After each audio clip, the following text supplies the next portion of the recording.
You're listening to Find Your Strong with Christine and Ella. I'm Christine, a personal trainer. And I'm Ella, a nutritionist. And we're both also intuitive eating counselors, both fiercely non-diet and both done with toxic wellness messaging. In these episodes, we talk honestly about how to care for your body without guilt, shame, or restriction. We are so glad you're here. Let's find your strong.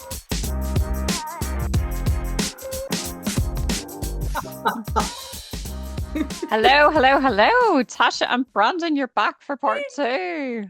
We're so excited to be here, even though I'm recovering from a cold, so that's why my voice sounds like I'm a Muppet, but so excited to be chatting. I really like your voice. Yeah, sounds I sexy. like a raspy voice. Yeah. It's good.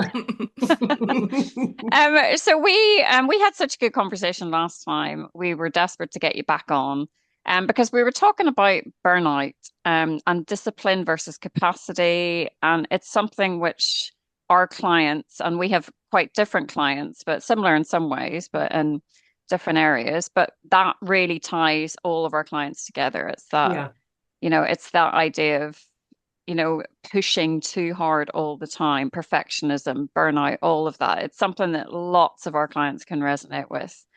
So, Ella, where do we want to start this time? I don't know where we're going to start. We had so many things sort of that we wanted to catch up on in our second conversation. I think maybe we'll start with burnout then, because it is such a pertinent thing, and it's so many people are really struggling. I know someone personally who's really struggling with overwhelm and burnout and perfectionism and that sort of thing at the moment. And I think sometimes people just need to do the first step of moving away from it. And I think that's probably the hardest, because initially it feels like it's just another thing to do on my list. I can't possibly add anything to my list. Well, I want to even go a step before that is I can't possibly be in burnout. Yeah, denial. That's it. And it's so hard when you are built to be a perfectionist, when you are built to do the most, when you have designed your life to everything needs to be bigger than the last time. I'm going to do more than I did this time. We're hitting goals. It's not good enough to hit a goal and live in that goal for a little while. I've hit the goal. As soon as it's over, what's my next one? Like this perfectionism world that we have been conditioned to live in, but also develop ourselves into. Identifying the fact that you are in burnout is sometimes one of the hardest things to do. Mm-hmm. Two things. One, it fucks with your ego huge, because how could I possibly be in burnout? Yeah. Right? But also, what does that mean? Like, I've built this train that only has, like, the only ability is to go farther and faster. And if I take my foot off the gas at all, then everything falls apart. Yeah. And so the acceptance of burnout and the acknowledgement of burnout is truly, I mean, and I'm speaking from personal experience, like it, I had to have Tasha tell me two or three different times over the course of a month, you're in burnout, before I was like, son of a bitch, I'm actually in burnout. And just really like, Well, it's hard to see the label from within the jar, right? yeah. Like you can't, because here's the thing about burnout. People who aren't ambitious and driven don't get in burnout.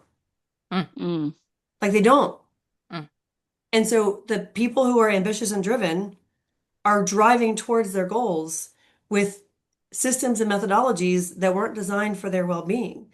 And so we're moving so fast and trying to pick up all the pieces that are flying off the train that Brandon was just talking about, because we're on the wrong fucking track. That when they actually are being told, hey, you're near better, you're like, I don't have time. I can't be in burnout. I Yeah. have too much to do. There's too many Yeah. things I need to take care of. There's too many people I'm responsible for. I don't want to let anybody down. Like that, I don't have time for that, is the like motto of someone in burnout. I don't have time for self-care. I don't have time to do 30 to 60 seconds of nervous system regulation. I don't have time to get an extra half an hour of sleep. I don't have, like, that is one of the hardest things about people who are, and both of us have been in deep burnout multiple times, is they can't see that they're drowning and that they're like pushing the hands away that are trying to help them pull out of the water just by saying, "Hey, you're drowning."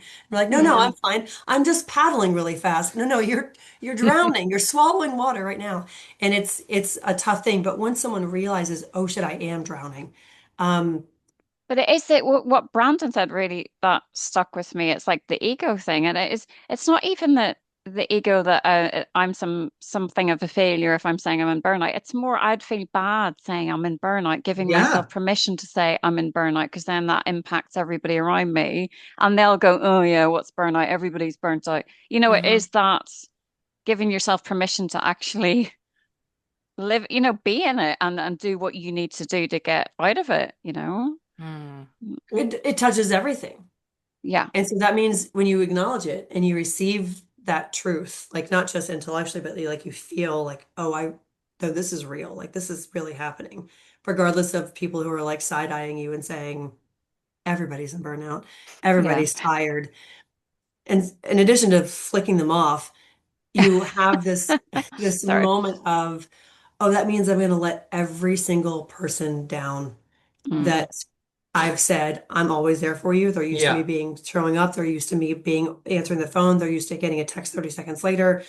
Clients and business, your content and the podcast and all of the things that you are the driving force for now is going to have a ripple effect of you acknowledging that truth that you're in burnout because now you have to do something about it. Once you see that you're in burnout, you can't unsee it. Well, and the thing that I want to add here, and this is the linchpin for everything. Your burnout is different than the person next to you. Mm.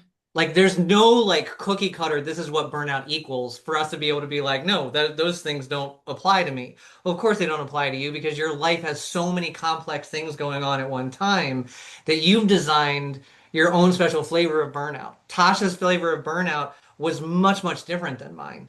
Mm. Yeah. And truth be told, like we'll never be able to have the same kind of burnout. Mm. Tasha has a uterus and a cycle and is in perimenopause. I'll never ever be able to have that kind of burnout. Hmm.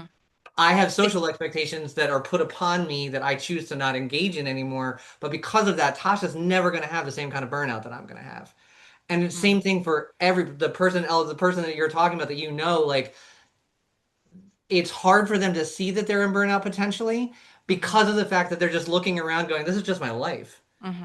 Like this Yeah. is just and then the ego part that you were talking about, Christine, of like letting everybody down. The reason why we are in burnout is because we overcommit to so many different things that pulling back from burnout and that ego failure of, oh my God, I'm not going to be able to be there for everybody is inherently connected to the fact that the reason why I'm burnout is I overpromised myself to literally everybody around me. So taking my foot off the gas intrinsically means that other people and their experience are going to be affected by me Hmm. taking care of myself.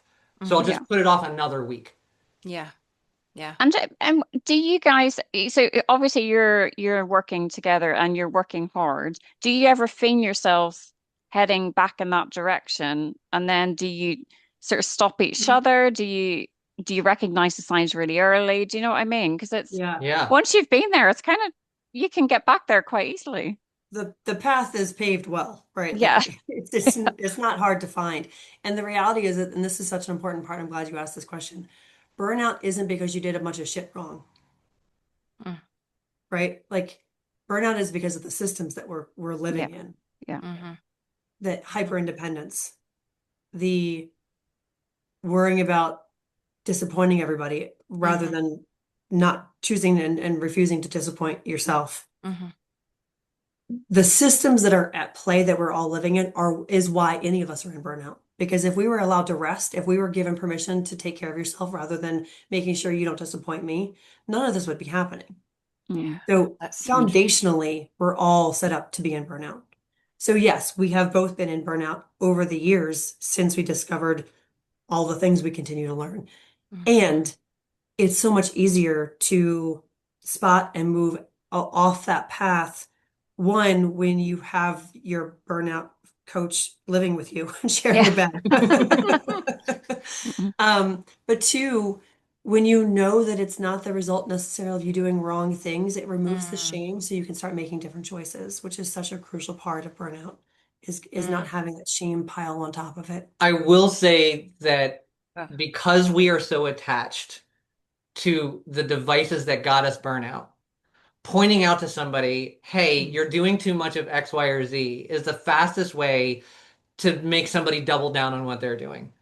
And so, for anybody who is listening, who has a loved one or a friend, probably yourself in the mirror, that you're noticing like they're doing way too much. They're fried all the time. They're not showing up the way that I know that they wish they could. These conversations we're having are really unhinged, and I'm not sure why they got so wound up about that. Like all of these little micro signs of like you're not the person I know you are for real. It's more about asking questions than it's saying, "Hey, maybe you should stop doing so much for this person. mm, You do way too much for your kids. Maybe you should stop. Fuck off. I'm gonna keep doing mhm, these things for my kids."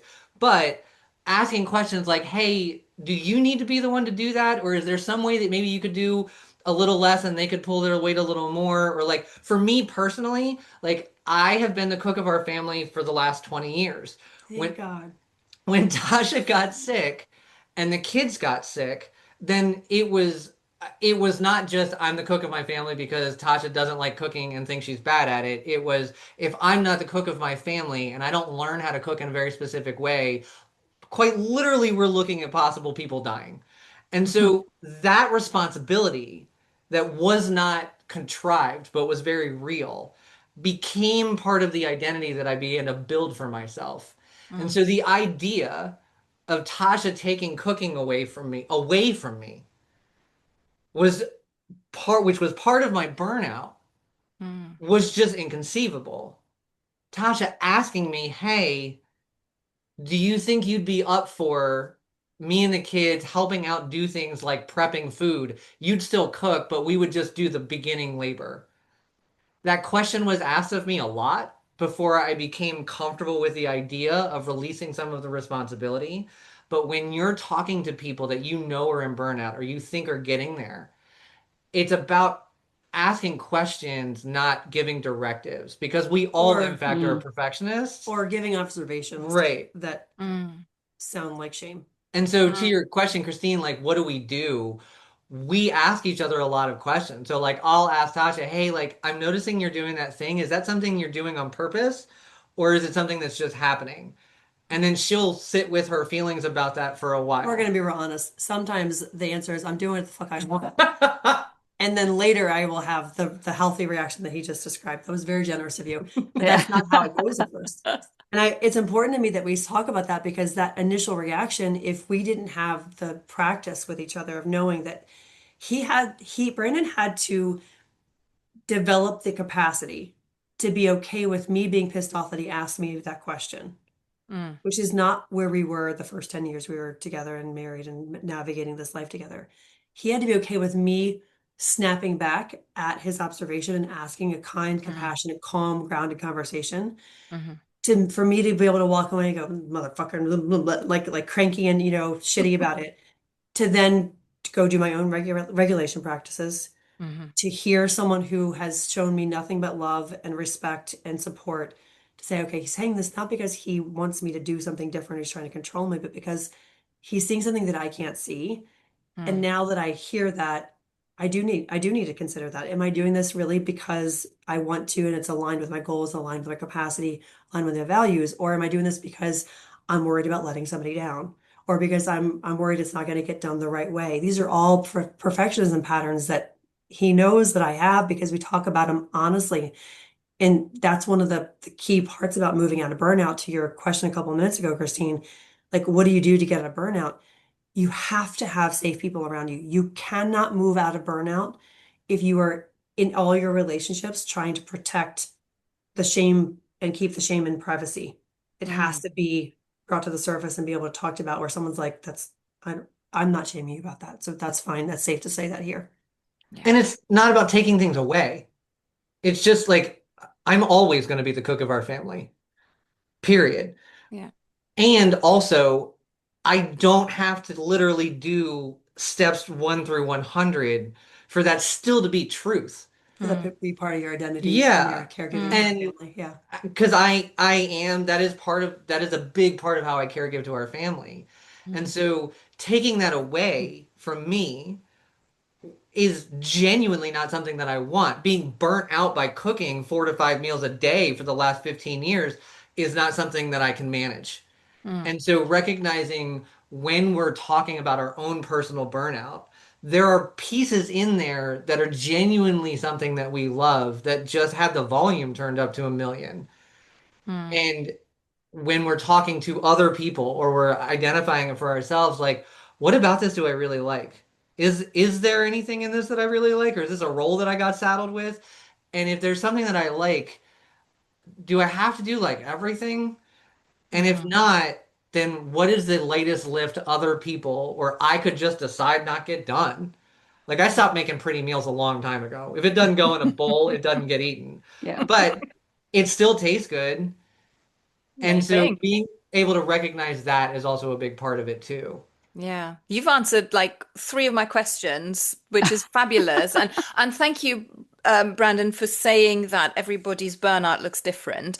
Yeah. This morning, I opened the newspaper and there was a how to recognize burnout, and these are the things that you'll notice. And I'm like, I know this person who's very quite certainly going heading for burnout, but they don't tick those boxes. So then I started Mhm. doubting myself and I thought, no, fuck that. You know what they're like when they are chill, and that is not what they're like. There is something going on, and I know what they're going through at the moment. And I think, yeah, scrap that article. And I'm so glad you said what you said because I think everybody's life circumstances are so different that you can't just have a tick box exercise and say, well, if I tick those things, then I'm in burnout. If I don't, then no, I'm not quite there.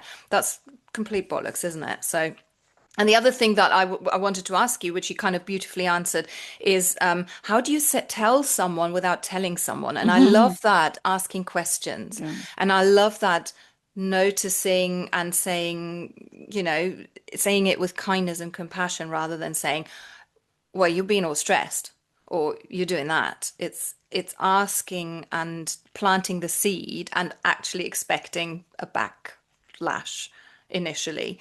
That's really helpful, actually, hearing that.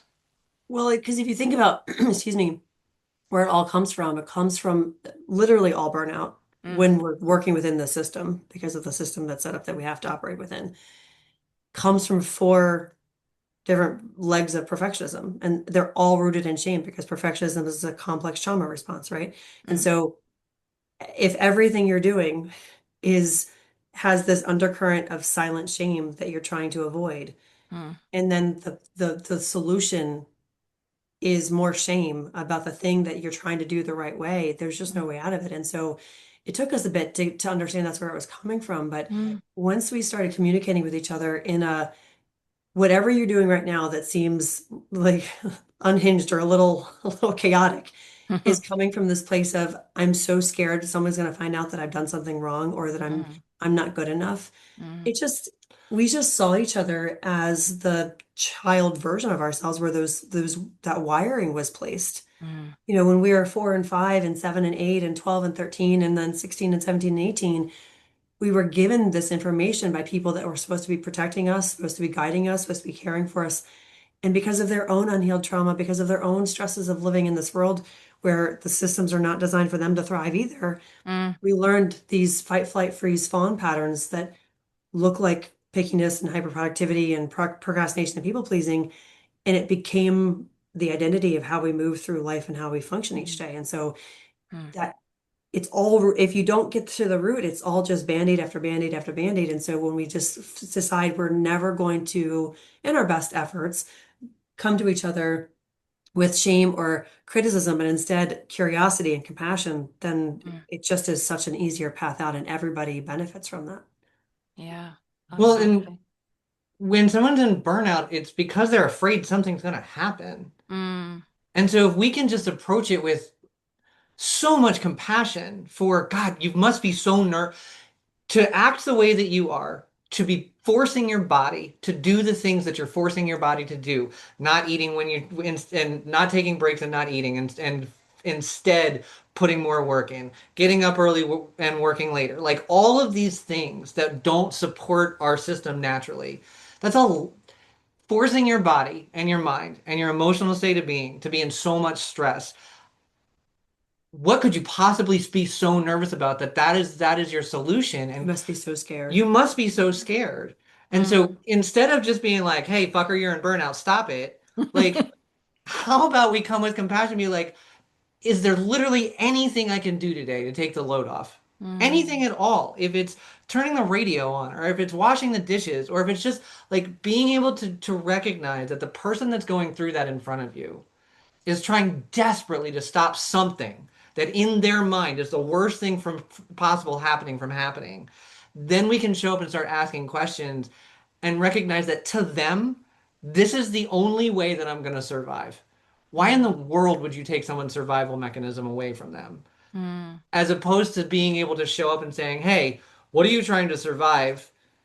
What is it that I can do to aid in the way that this goes well for you? Because honestly, it's still going to exist and they still want it to go well. Mm. And approaching it from that point of view then gives the other person permission for something to change. Mm. Like it's so scary to think this is the way that things have got to go. And Mhm. then you want to change it because if I change it, everything's going to fall apart. So of course Yeah. I'm not going to be like able to hear anything you say or willing to do anything that you suggest. The Yeah. structure that person has created is so fragile. One Yeah. moving piece out of place feels very disorienting and very scary. Yeah, yeah. I like the way that you phrase that as a survival mechanism because I think a lot of these kind of structures that we build for ourselves are just that. And because that's all we know, we can't really see a way away from that and think, as you said, Tasha, take one Jenga thing out and the whole Yeah. tower collapses. It's that sort Yeah. of dread, isn't it? It's interesting also that you sort of talked about the fear that's sort of underlying all of that, which I kind of recognize in myself as well is like, you know, asking yourself the question, what will happen if I don't do that? And then catastrophizing that it's the end of the world. Of course it is. Everyone will Yeah. Yep. die.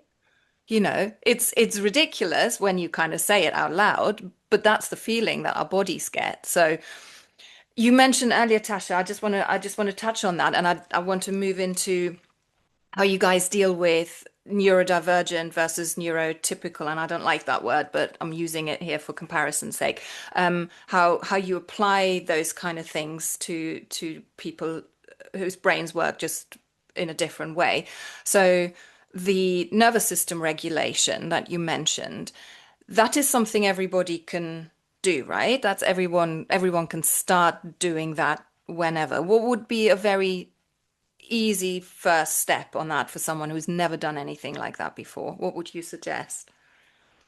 So you can always message us on Instagram to get our free like up down regulation Perfect. practice that has three simple exercises to start.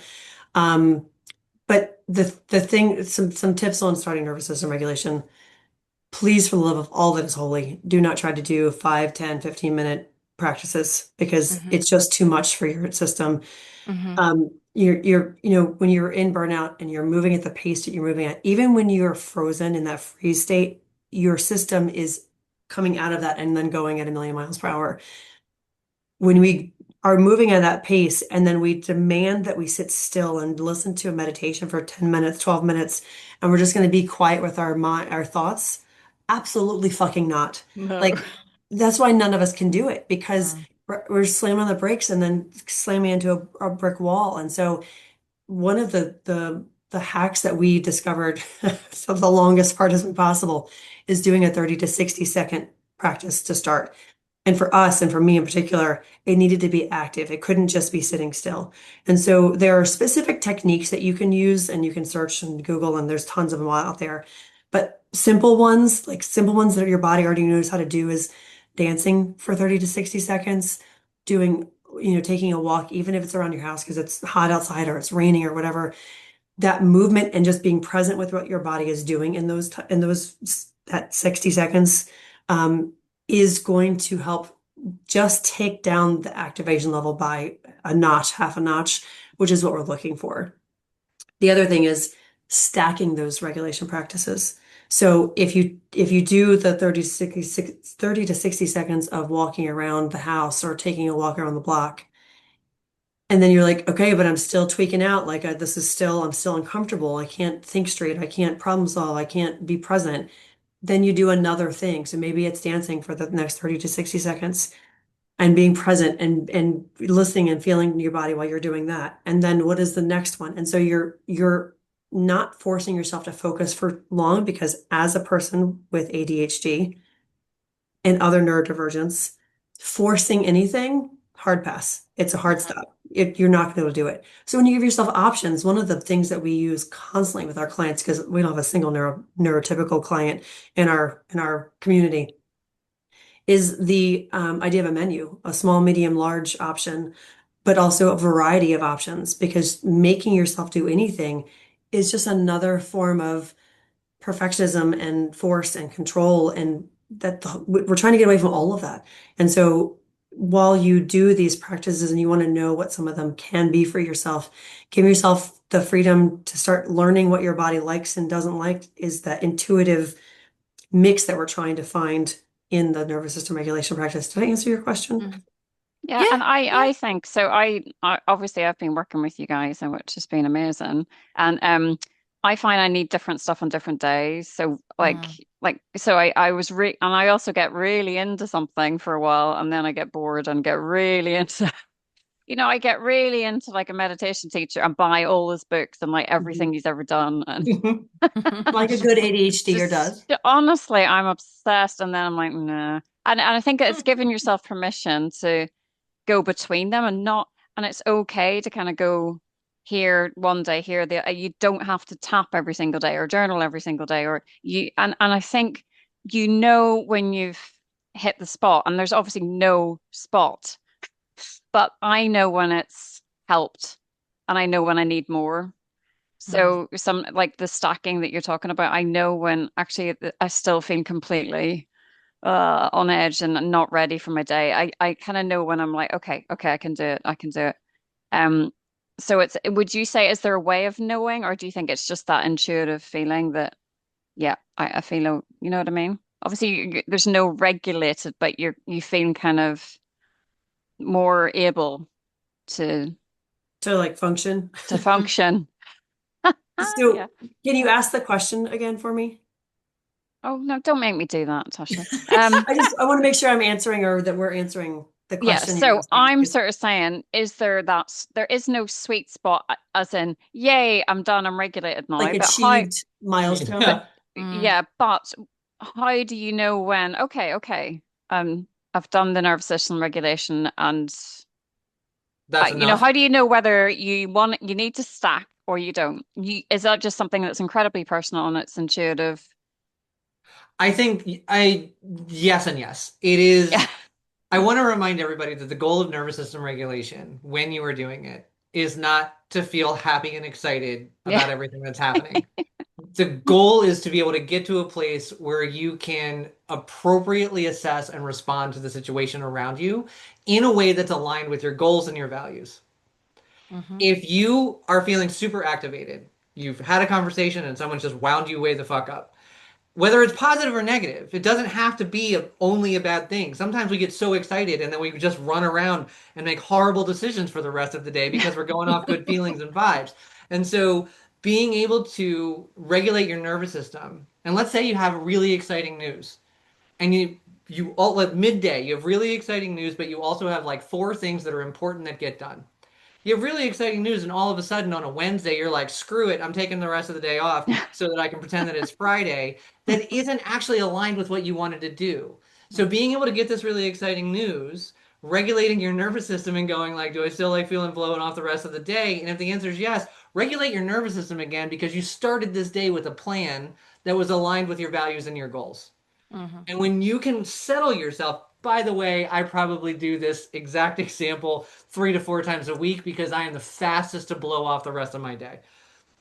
And so being able to regulate your nervous system to get to a place where it feels comfortable to get back into your plan, to get back into your flow after you've had this really exciting moment is when you know you're done.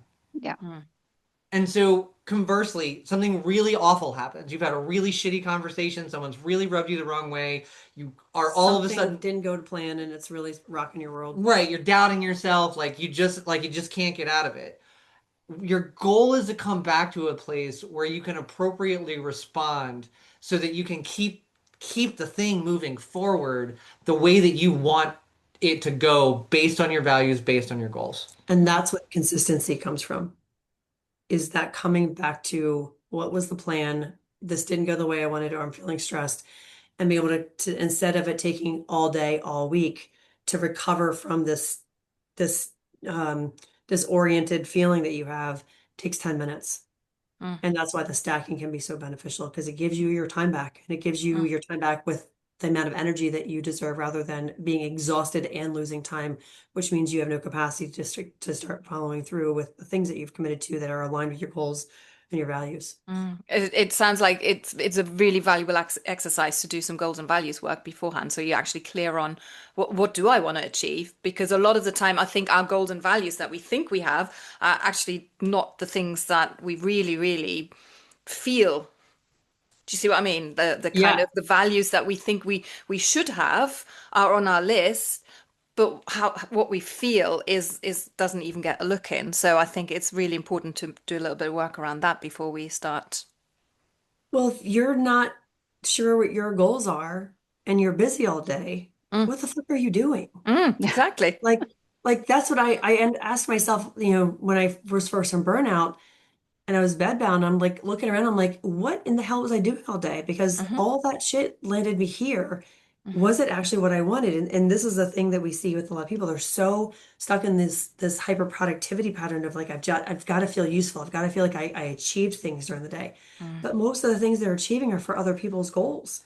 And so Hmm. if you don't know, and the other side of that is we've been fed this line of like, you got to focus on the one thing, right? You got to have one goal so you can make progress on it. That was never going to work for me. It was impossible for me to do that. My brain said absolutely not. And then I kept trying to force it into this, like, I think it's Gary something with the one thing as his book. I don't know, personal development junkie recovery over here. So the one goal for me for so long was business. And so the family kind of folded in and our marriage kind of folded in and my health kind of folded in, but only when there was time. And when business opportunities came up, I would say, well, I'll get back later. I need to take advantage of this opportunity because this is aligned with my one goal. Mm. And so one of the things that is non-negotiable for us in our lives is, yes, have the business goals because it's something that's important to us and meaningful to us and it provides for our family. But Hmm. also we have marriage goals, we have creativity goals, we have parenting goals, we have um, you know, relationship goals outside of our family that are just as important as the business goal. And having clarity on that means that every day, all day long, everything I'm doing is aligned with one of my goals. And if it's not, then I stop doing it. Yeah. Can I just say, do you remember in your podcast, you guys talked about a timer once, the Boldly Becoming You podcast? You were going to have a Oh, timer so that you would yes. stop your podcast after a certain amount of time. And Brandon was like, no. Oh, Yeah. I We need remember. one of those, Ella, because we are so not good at keeping. And we're still, again, not finished with this conversation. I know. I am really keen to hear before we sign off today. This is ridiculous. I don't understand how the time has passed because we can't do a part three, It can we? We works might have to. differently when we're talking to Tasha and Brandon, I think. It's ridiculous. It's just And gone. It's just ridiculous. Yeah. I am really excited to hear about what's coming up for you guys. We're talking about being aligned with your values and your goals, and you've got a workshop coming up. And if I wasn't already working with you, I would probably go for that as well. Um, so can you tell us a bit about it and why you're so excited about it? And yeah, just let us know. yeah. Because you've got a goal, haven't you? And Yeah, I so find it really interesting. Where has that come from? And yeah, just tell us everything, Tasha I'll try and to be Brandon. as concise as possible so that we can help you with your timer goal. Yeah, good. The Boldly Becoming You workshop is the practical application of all the things I learned through the early years of setting goals, of the manifestation and the abundance and all of those concepts, but with neuroscience underneath, as well as the complex life circumstances that we live through. And so it is the culmination of identity work is really what it boils down to. Who am I when I'm not in survival mode? Who am I when I'm not operating from these Mhm. burnout patterns of perfectionism, fight, flight, freeze, fawn, of pickiness and hyperproductivity and procrastination and people pleasing? Who am I when I'm not worried about disappointing everybody else? What do I want for myself when I'm 120 years old laying on my deathbed? When I look back on my life, what am I going to be excited that I spent my time and energy on? What am I going to be excited that I built? And the reason this is so important for me, for us, that we have over 100 people sign up for this workshop is because what I know to be true, what we've seen over and over and over again, is that when you are operating from the version of yourself that is not the culmination of all these survival patterns, when you have been able to figure out what parts, what rules and obligations and expectations you need to reject that were put upon you, that were wired into your nervous system, that were wired into your belief system, and you actually get to be your full self, whatever versions of that looks like, you are magnetic. You are Mm. your energy and the message that you have and the impact that you have is contagious. And so if we when we get 100 people signed up into this workshop, that's going to be 100 more people rippling into the world that honestly we want for our kids to live in when we're gone. We want people to be living authentically. We want people to say absolutely fucking not to disappointing themselves so that they don't disappoint other people. We want people Mm. using their creativity. Brandon's an artist and having art in the world Mm. is such an important part for us to have a full human experience. And there are so many artists who don't believe that they can do it because of the survival mode that they're in, because of the way society talks about it. Writers and painters and you know, musicians and all these people who have a message to put in the world. And so that is only possible when we're not operating from these perfectionism patterns. So this workshop, from day one and day two, throughout the entire thing, we're doing nervous system regulation. So we keep coming back to the truest version of yourself rather than getting caught up in, well, I want this, but I can't have this because my kids will think this and my partner will think this and then the clients will think this. We keep bringing you back to who you are when you're not in survival mode. We go through a series of questions of figuring out what your perfectionism patterns specifically are so Mm. that your perfectionism patterns aren't part of your plan of creating the goal. You don't have to worry about being in charge and in control and doing the most. It's not about that. It's about the system that I have figured out by reverse engineering the goals that I've achieved is what are the skills that I need to develop? What are the habits that I need to master? And what is the environment that needs to exist for me to thrive? And then making that part of the vision board. So the vision board is no more longer a shrine to your future self. It is a working tool that your brain is constantly recalibrating to. This is the reality that I'm saying yes to. And anything that doesn't fit in this, I'm not saying yes to anymore. That's a hard no. And so every day you're making these small decisions because your vision boards are around you. Your brain's like, oh, that's safe. I can say yes to that because that's really who I am because it Mm. was created from a place of authenticity and safety, not survival mode. And so day after day, your brain's getting used to, oh, I'm making decisions that are aligned with this. We had someone just message us this morning that said, I didn't say yes to this 3 month commitment that I was invited to this weekend, even though my mom was really disappointed I didn't say yes. This was a grown woman who has a multi-million-dollar business, by the way, and has two twin boys. And I mean, this is what most of us are navigating. The family of origin voice is what's oftentimes our disappointment voice in our minds. Um, and she was able to say, like, I don't have to, I didn't say yes to that. I sat with her being disappointed and I chose myself. And now she's going to have 3 months of her life to do the things she's working towards, these Wow. big goals to have an impact. And so the more people we have living in that authenticity, the more inspired we all are by each other's stories. You all see it in Mm. your work. Every time you're posting something, someone is sending you, thank you for saying this because this is something that I need to see over and over again. Mm. Your vision boards become essentially like the non-shitty sponsored ads that you're constantly being fed through Meta and all these other platforms. It's Mm. programming you to think about where you want to go and only allowing those thoughts to be what consumes you and makes your decisions each day. And It, sorry. is that a workshop is not just for people who run their own businesses, it's for anybody who Anybody. feels a little bit, I don't know what the fuck I'm doing here, who Yeah. needs a Yeah. bit Or of and even if direction. you know some of your goals, having more clarity and what the impact of that is and thinking of the Mm. bigger picture is something that's only possible when you're on a survival mode. So any goal, health goal, relationship goal, impact goal, Anything.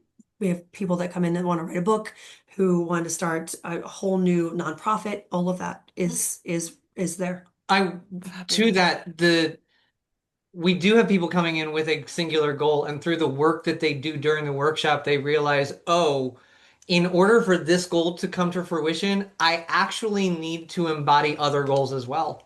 Mm. Because I Mhm. can't just be living in a silo going, I'm just writing the book. Well, you also need to be healthy enough to do the things that you need to do. You need to be able to manage your relationships.